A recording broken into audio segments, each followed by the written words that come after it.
j'ai tourné la Bible de la Genèse à l'Apocalypse. J'ai retourné pour voir où se trouve la fête des pères. Je ne l'ai pas trouvé. Parce que quand pasteur se trouve ici pour enseigner, il faut qu'il trouve un message, une parole de référence pour qu'il puisse donner un message, non? Alors j'ai cherché, j'ai tourné, j'ai dit, où est la fête des pères, fête des mères, fête de l'arbre, Saint-Valentin, fête des amoureux, fête de l'enfant. Mais est-ce que c'est biblique? Est-ce que c'est biblique? J'ai dit, où est donne-moi la parole. Mais le Saint-Esprit est le vrai champion. Quand je me rendais au travail, j'ai reçu une parole qui a tout changé. Lorsque l'apôtre Paul s'adresse aux Corinthiens, 1 Corinthiens 4,15, qui est écrit, qui dit que quand vous auriez 10 mm en Christ, vous n'aurez cependant pas plusieurs pères, parce que c'est moi qui vous ai engendré par l'évangile. Répétez parce que répétez cette parole.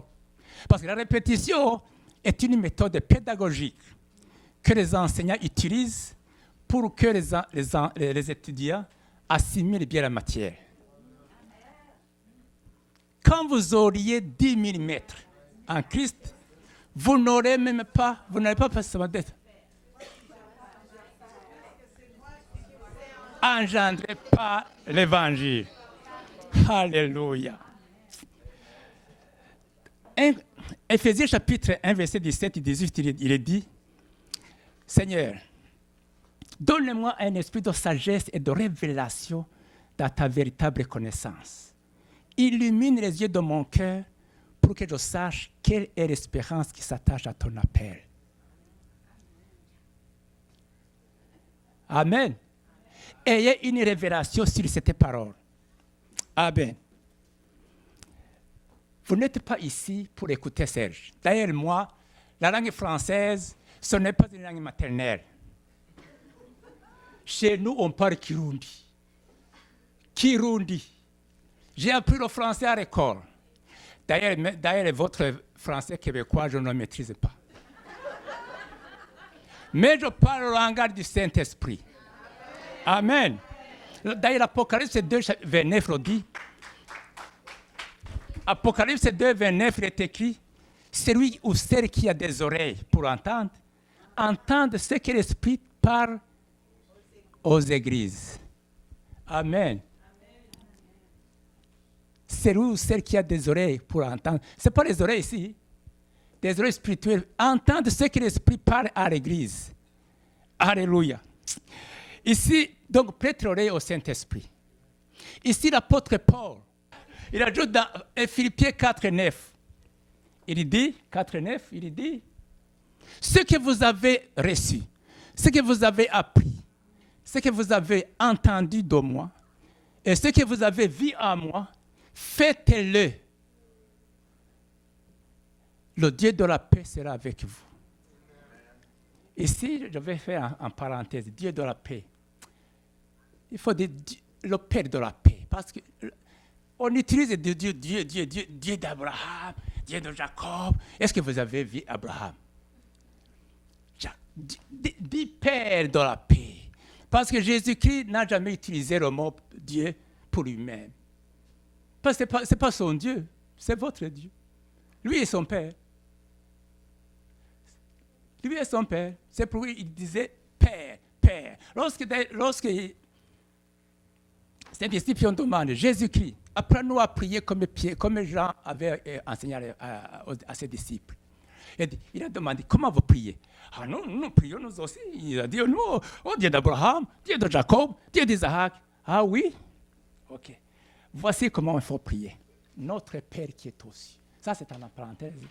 Notre Père qui est aussi. C'est plus près, c'est plus direct, c'est plus personnel, c'est plus individuel, c'est plus intime, Père. Mais je ne vous demande pas de ne pas utiliser Dieu. Oui, c'est votre affaire. Mais c'est bon, c'est notre affaire. Quand je prie en disant mon Père, et toi tu dis Dieu, Dieu va me répondre avant toi. Parce que c'est plus direct. Amen. Alléluia. Donc, j'ai fermé la parenthèse. Voici alors comment, voici quelqu'un vraiment qui a saisi son identité et avoir une révélation de devenir père sans être marié. Amen. Si vous prenez les deux versets, 1 Corinthiens 4, 15 et Pharisiens 4, 9, hein? Philippiens 4, 9. Donc ici, l'apôtre Paul devient le père des soi-disant pères des Corinthiens. Puisque dans l'église des Corinthiens, il y avait des hommes qui s'autoproclamaient pères par erreur ou par ignorance. Vous me regardez comme je suis tombé du ciel, mais c'est pas grave. Regardez dans 1 Corinthiens 11, 1. Il est écrit, dans 1 Corinthiens 11, 1, il est écrit, soyez mes imitateurs, comme moi-même je le suis de Christ. C'est pas. Soyez mes imitateurs. 1 Corinthiens 11, 1. Soyez mes imitateurs, comme moi-même je le suis de Christ. Prenez les trois versets, collez-les et liez et faites un lien. 1 Corinthiens 4, 15 et Philippiens 4, 9, 11 et 1 Corinthiens 11, 1. Faites un lien. Donc, en d'autres termes, imitez-moi dans tout. C'est comme ça que vous serez de vrais pères. Parce que c'est l'évangile qui vous fera ou qui nous rendra pères. Ici, l'apôtre Paul n'a pas dit ce que vous avez vu, ce que vous avez entendu est reçu de Jésus. Non, il y a ce que vous avez entendu est reçu de moi, Paul. Imitez, faites-le. Alléluia. Puisqu'on parle ici de père, de fait de père, ici, comment est-ce que Paul est-il le père de Corinthiens alors qu'il n'était pas marié? Parce que c'est la formule humaine. Pour être père, il faut que tu sois marié et avoir des enfants. Non, c'est pas ça. Est-ce que je me trompe? Mais comment est-ce que Paul dit je suis votre père qui vous est engendré en Christ? Il est le père de Corinthiens, non? N'est-ce pas? Est-ce que ce n'est pas vrai? Je me trompe? Mais Jésus-Christ n'avait ni femme ni enfant. Pourquoi? Parce que dans Ésaïe 9, verset 5, il est écrit comment? Jésus n'avait ni femme ni enfant. Mais il est écrit, un enfant nous est né. Un enfant nous est né, un fils nous est donné. Ici, il y a deux choses. Il y a un enfant et un fils, c'est différent. Un enfant, Jésus n'était pas un enfant de Dieu. C'était l'enfant de Marie. C'est pourquoi même, quand à Nazareth, il y avait un mort, Jésus accompagnait Marie pour aller enterrer les gens dans les cimetières. Les hôpitaux étaient remplis de malades. Jésus n'avait jamais guéri les malades. C'était l'enfant de Marie. Mais lorsque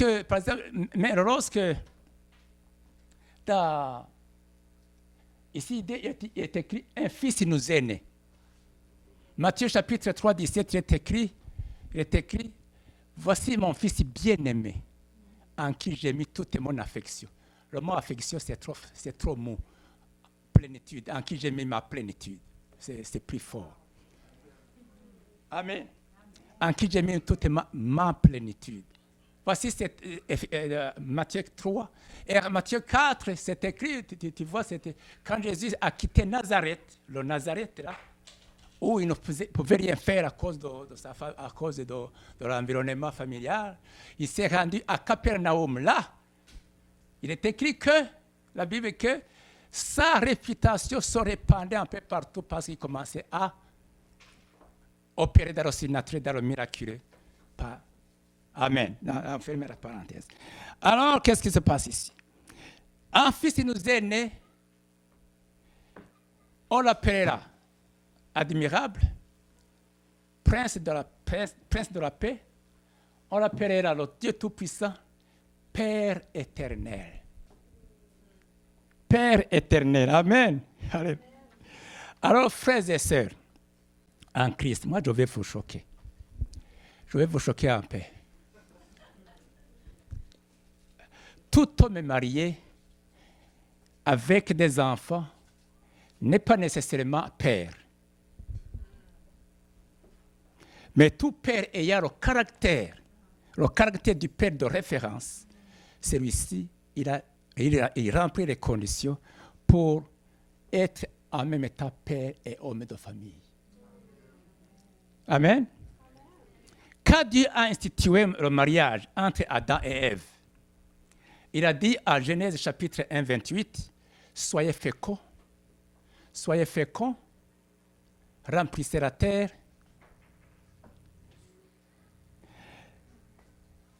multipliez-vous. En d'autres termes, devenez des pères et engendrez des pères. Mais quand Adam a vendu son âme à Satan, le premier meurtre s'est commis dans sa propre maison. Le mot meurtre prit origine le premier jour lorsque Caïn a tué Abel. Donc Adam a cessé d'être père, il est devenu homme marié. Les hommes mariés, il y en a beaucoup, il y en a à gogo, mais ils ne sont pas des pères. Amen. Qu'est-ce que c'est? Et aujourd'hui, tuer une personne est une simple affaire. Au Rwanda, là, dans notre pays, au Rwanda à côté, dans 100 jours, 800 000 personnes ont été génocidées. Dans 100 jours seulement. Pourquoi tuer? Ça a pris origine où, là-bas? Donc, Héromar entra dans le monde. Adam a perdu la nature de père. Il est devenu simplement un homme marié. Ou un boss de la famille, tigre de la maison. C'est ça. Ici, je vais différencier, mais je vais vous donner 5 catégories des hommes. 5 catégories des hommes mariés, parmi lesquels certains vont rester des hommes mariés, ou de ma famille, et d'autres vont être des pères véritables. Et chacun de nous va prendre ça, va choisir son clan. Amen. Merci, pasteur. Il y a 5 catégories d'hommes ou genres d'hommes. Première catégorie, c'est un homme qui a un pantalon et porte la barbe. Celui-ci est un homme irresponsable, un homme nul, il est inutile partout, que ce soit dans sa famille, dans sa maison, dans sa société, partout, il est inutile. Quand il est à l'église, il est là pour critiquer, pour juger, pour contrôler, pour calomnier, pour médire. Il est là. Ce qui montre, ce qui prouve que c'est un homme, il porte un pantalon et la barbe. That's it. Celui-ci est un homme marié seulement, tout court, mais il n'est pas un père, bien qu'il ait des enfants. C'est quelqu'un qui ne se soucie même pas de sa progéniture, ni de sa femme, ni rien. Tu ne peux pas compter sur lui là. La deuxième catégorie, c'est un homme et de femme. Son don il est capable de faire, c'est d'épouser une femme. Rien. En dehors de ça, rien d'autre. Inutile, nul. Là non plus, c'est un aventurier. Ce qu'il fait, il a une femme.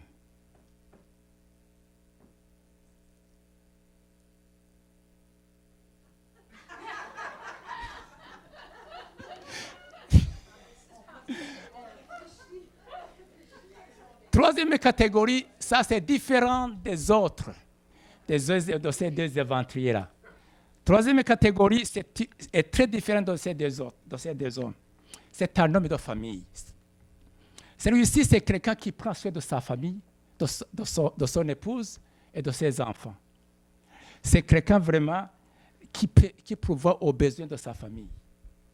C'est ça, c'est un père. C'est ça, un père. Le quatrième homme, c'est un homme intègre. Non seulement c'est un homme de famille, mais aussi c'est quelqu'un utile dans la société, dans la communauté,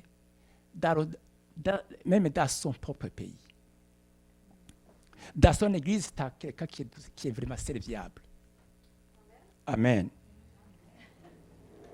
C'est ça un père. La cinquième catégorie très importante, c'est un homme de Dieu.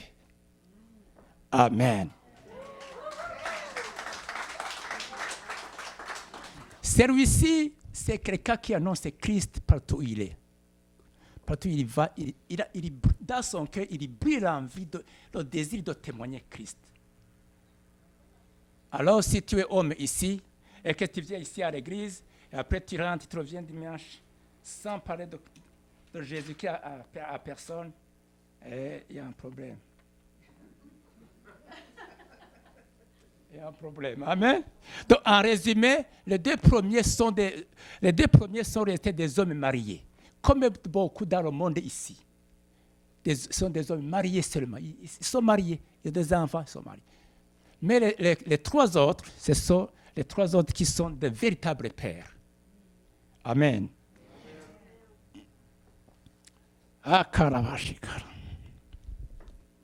Donc, les véritables pères doivent avoir une référence à laquelle ils s'identifient. Parlons maintenant de deux références. Amen. Les véritables pères, je répète toujours, doivent avoir une référence à laquelle ils s'identifient. Première référence, ici on parle de Paul. Paul, il veut la référence de Paul. Pour les Corinthiens, Paul voulait être vraiment leur modèle. Pourquoi?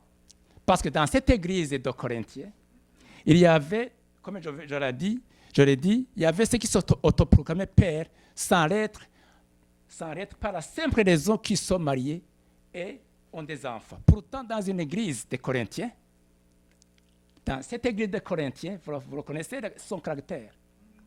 C'était une église qui était remplie de divisions, de comportements immoraux, des conflits internes, des expériences, des prétentions spirituelles, des calomniateurs. Et là, comment est-ce que quelqu'un qui est comme celui-là peut se déclarer père? Ces gens, dans cette église de Corinthiens, il y avait des hommes. Et ils se disaient, père, comment père? Vous êtes rempli de divisions, vous êtes des médisants. Donc, comment est-ce qu'ils pouvaient avoir le culot de se déclarer père? Hein? C'était impossible. C'est pourquoi, en Jean chapitre 4, 17, il est écrit comment? Jean a dit, tel il est, tel nous sommes aussi dans ce monde. Tel il est, tel aussi dans ce monde. Afin que nous ayons de l'assurance au jour de jugement. La phrase ici, tel il est, tel nous sommes, indique que nous devrions être semblables à Dieu, notre Père, dans notre comportement et notre caractère, car Dieu est amour. Tel nous sommes, tel nous sommes, je répète, indique que nous devrions être ici. Vous entendez, vous pères ici? Nous devrions être semblables à notre Père céleste dans notre comportement, notre caractère, car Dieu est amour. C'est cela que Paul alors voulait pour l'église de Corinthiens. Paul voulait que les Corinthiens soient comme lui. dans leur comportement et dans leur caractère. Ils voulaient être, qu'ils soient les références. Si vous voulez être des pères, vous les Corinthiens, soyez comme moi. Amen. La deuxième référence, c'est notre Père céleste. Amen. Pour notre Père céleste, être Père, il va falloir se référer à lui dans sa ressemblance et dans son caractère. C'est pourquoi à la création, il a dit dans Genèse chapitre 1, 26, il est écrit « Faisons l'homme à notre image, à notre ressemblance. » C'est-à-dire, faisons l'homme, c'est-à-dire le Père à notre image, selon notre ressemblance. Mais l'homme a tout gâché. L'homme a tout gâché. D'ailleurs, notre Père avait vraiment raison lorsqu'il a dit, dans Matthieu chapitre 23, verset 9, il a dit comment? Et n'appelez personne sur la terre votre Père, car un seul est votre Père, c'est lui qui est dans les cieux. Pourquoi? Parce qu'il savait très bien que l'homme allait perdre son identité, allait de père pour devenir un simple homme marié. L'homme. Alléluia. Et le chaos et le désordre entra dans le monde, qui a relégué Dieu dans les calendes grecques, en rejetant le caractère de Dieu. L'homme a rejeté Dieu et sont devenus des hommes qui est des femmes à la maison et des enfants. Alléluia. Mais Jésus est venu pour réparer les pots cassés. Il est venu réparer les pots cassés par sa mort et sa résurrection. C'est pourquoi nous, dans cette église, en tant que fils de Dieu, nous nous réjouissons d'être des vrais pères, puisque nous avons le caractère et la ressemblance de notre Père céleste. Vous voulez, applaudissez-vous. Je sais pas. Amen. Donc, en tant que père de famille, nous avons alors un rôle à jouer pour protéger nos foyers. Comme un chef de l'armée qui met des stratégies pour combattre l'ennemi. Vous savez, dans l'armée, là, je n'ai pas fait l'armée. C'est mon petit frère qui a fait l'armée. Moi, je n'ai pas fait l'armée. Donc, nous aussi, le chef de l'armée, il doit faire des stratégies pour mieux combattre l'ennemi. Amen. Nous aussi, en tant que pères de famille, c'est pareil avec nos épouses, nos familles et nos enfants, qui sont sous notre responsabilité en tant que pères. Pour éviter que nos enfants ne subissent pas les mêmes problèmes qu'ont subi des générations passées. Parce que chez nous, en Afrique, c'est autre chose. Même ici aussi, il ne faut pas vous caresser que vous êtes les meilleurs. Pour éviter, chez nous, il y a beaucoup de choses qui ont été faites dans nos familles, de nos arrière-papas, nos arrière-mères, nos aïeux, non? Donc nos générations passées. Ils ont fait des choses abominables. Mais ils le faisaient comme ça, ils ne savaient pas, ils croyaient qu'ils se protégeaient. Mais ça s'est répercuté sur nous.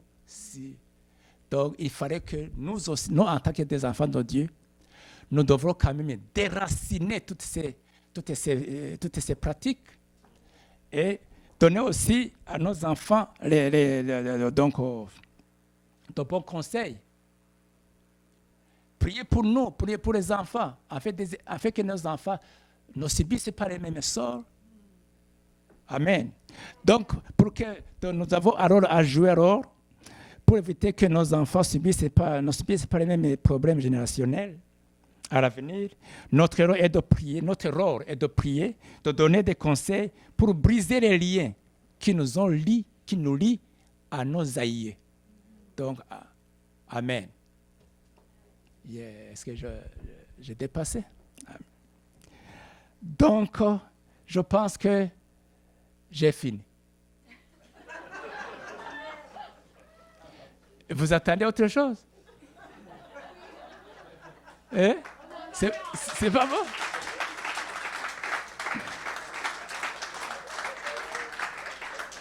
Alors, bon effet de Père. Je vais prier pour vous. Amen. Répétez ce que je dis. Seigneur, tu me sonnes et tu me connais. Tu pénètres dans mes pensées. Tu vois l'intérieur de notre cœur. Une parole n'est pas encore sortie de ma bouche que tu la connais entièrement. Tu me tiens par devant et par derrière. Et tu mets ta main sur moi. C'est toi qui as créé ma personnalité et m'a tissé dans le ventre de ma mère. Merci d'avoir fait de mon corps une aussi grande merveille. Je prie tout par Christ. Aujourd'hui, Seigneur, je suis un beau père parce que je te ressemble. Je suis une bonne mère au nom de Jésus-Christ parce que je te ressemble. Amen. Amen. On va prier pour les situations de cette église. Situation familiale, situation dans le travail, et tout.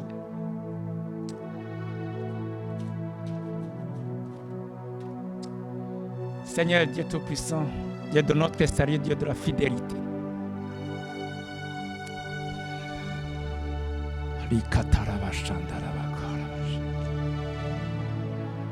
Il y a des gens qui vont perdre le travail ou qui ont perdu le travail.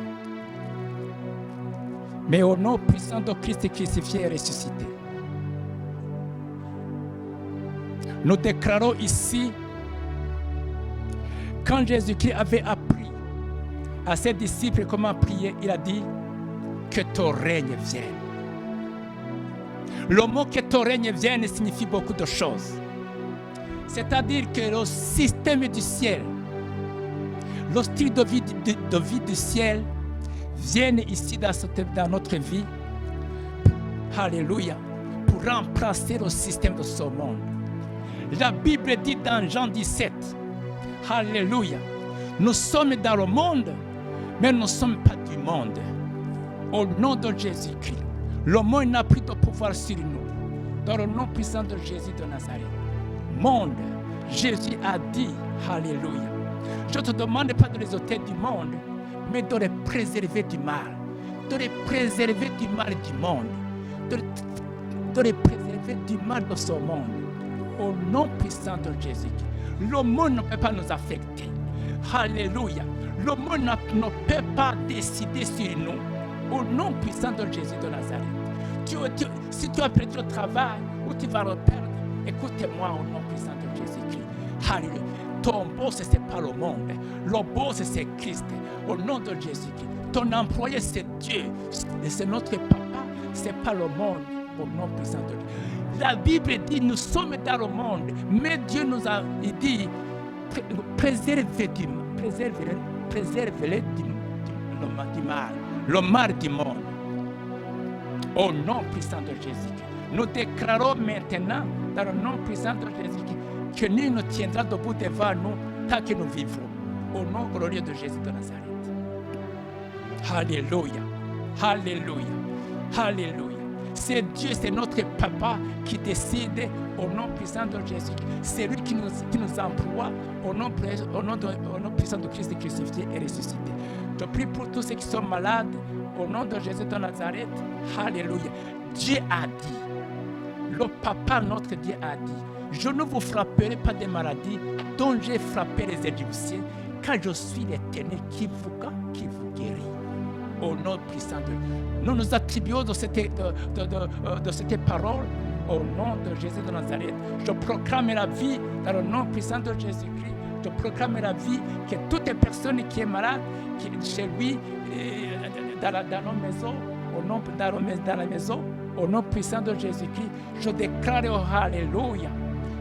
Alléluia. Jean chapitre 4, Luc 4, 17, 50, il est écrit, va ton fils vit.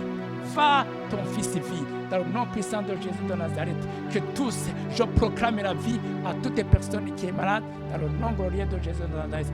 Alléluia. Que le feu du ciel descende au nom puissant de Jésus et brûle toute maladie dans chaque personne dans cette église, dans le nom puissant de Jésus. Nous voulons, alléluia, que cette église soit une église de témoignage, afin qu'au nom de Jésus, demain, beaucoup viennent dire, alléluia, voici ce que Dieu a fait dans notre vie. Au nom puissant de Christ qui est crucifié et ressuscité. Amen.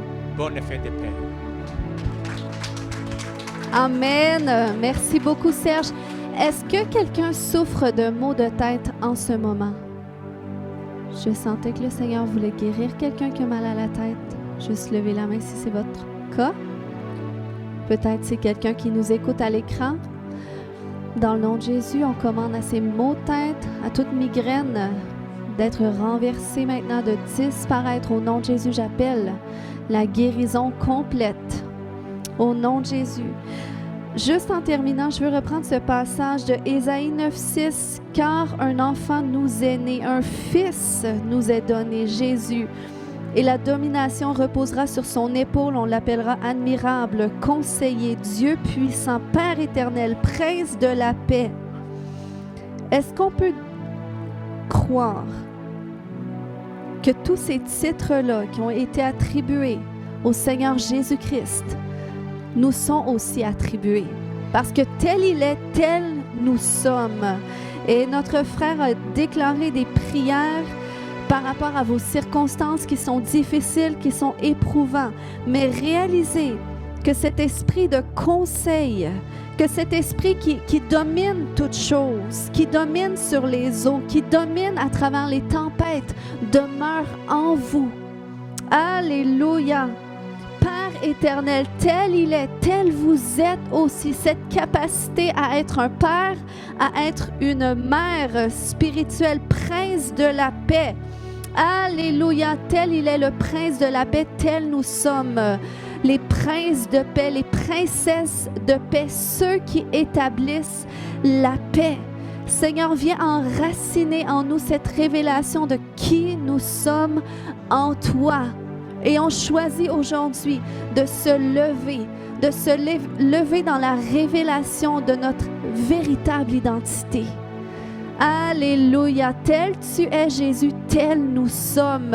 Et oui, on avait perdu notre identité. Oui, on n'était pas digne d'être appelé père ou mère. Mais aujourd'hui, on choisit. On choisit de se réapproprier ce titre qui nous revient. Au nom de Jésus. Alléluia. Amen. Amen. Amen. Et on va prier pour notre frère Serge qui a apporté la parole avec sa famille. Est-ce qu'on peut étendre les mains vers lui? Amen. Et on sait qu'ils vivent des situations aussi avec les contrats, mais Seigneur, on sait, Papa, que tu règnes. Et comme notre frère a déjà prié, on croit, Seigneur, que ton règne est déjà là. On croit, Seigneur Dieu, que toutes choses vont déjà concourir à son bien, Seigneur. Tu es le Dieu qui multiplie et on te remercie que non seulement, Seigneur, comme notre frère Alain a partagé ce matin, il y a des bénédictions spirituelles que tu veux déverser d'une façon plus abondante sur leur vie. Pas juste des bénédictions temporelles, mais spirituelles. Des bénédictions de sagesse, de faveur divine. Alléluia. Oh oui, Seigneur, l'esprit de conseil, Papa. Conseiller, Seigneur Dieu. Merci, Père éternel, que tu déverses plus sur leur vie. afin qu'ils soient une plus grande source de bénédiction, et non seulement dans ce pays, mais dans leur pays d'origine aussi. Au Burundi, Seigneur, on déclare, Père, même ce pays ne peut pas contenir toutes les bénédictions que tu veux déverser au travers ce couple, Seigneur Dieu. Et toi-même, Papa, tu ouvres les opportunités, mais tu continues, Papa. Tu continues de déverser. Alléluia. Et j'entends simplement cette parole qui dit, vous avez été fidèles en peu de choses. Dieu va vous confier des grandes choses. Alors, continuez de vous attendre à ce grand et continuez d'être fidèle là où est-ce que vous êtes, parce que vous ne faites pas qu'est-ce que vous faites pour seulement qu'est-ce que vous voyez en ce moment, mais c'est pour des choses beaucoup plus grandes. Alléluia. Merci, Papa. Merci, Papa, pour ta fidélité.